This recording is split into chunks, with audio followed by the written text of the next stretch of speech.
Deadly wildfires tearing through towns and down the West Coast. ABC's chief national correspondent Matt Gutman is on the ground in Portland with an arrest tied to one of those devastating fires. Good morning, Matt. Hey, good morning, Eva. Overnight, sheriffs announced they charged a man with 2 counts of arson for the fires in that Medford area that torched whole towns. 1,000 homes incinerated. Several people were killed, and there's still 50 people missing there. And because there was a loss of life there, that man could face murder charges.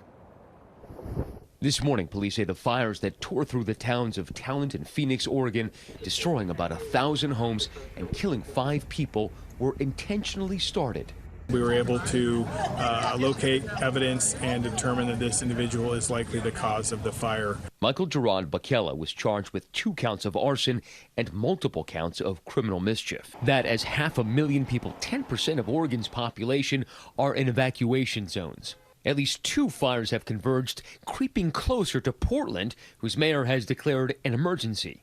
From space, nearly half the state buried under smoke.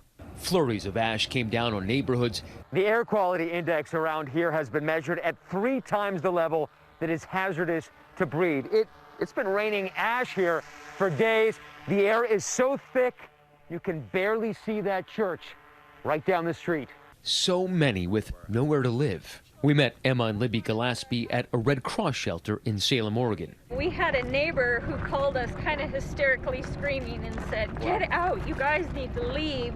With the fires ripping through her town of Gates, the single mom scooped up her sister's children, their dogs, and fled into the night. What did you take with you? Nothing.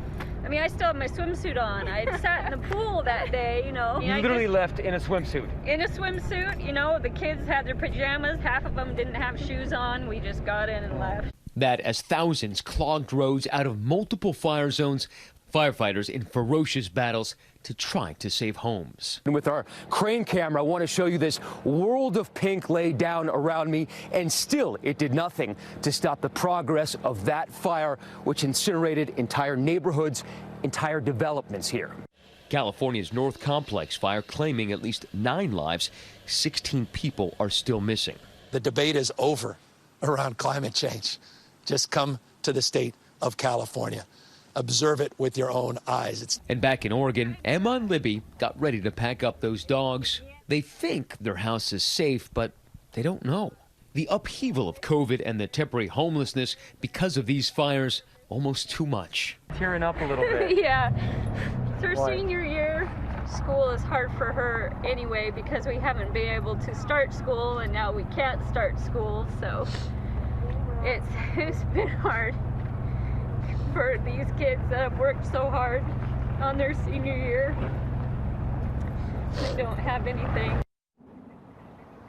It's so heartbreaking to hear that. Now, it's almost impossible to underscore how bad the air quality is because of the smoke in pretty much the western half of Oregon. That's almost every major city.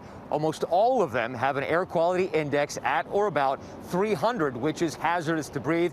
As you just saw in that piece, we were in multiple places yesterday that have air quality indices that are 3 times higher than that.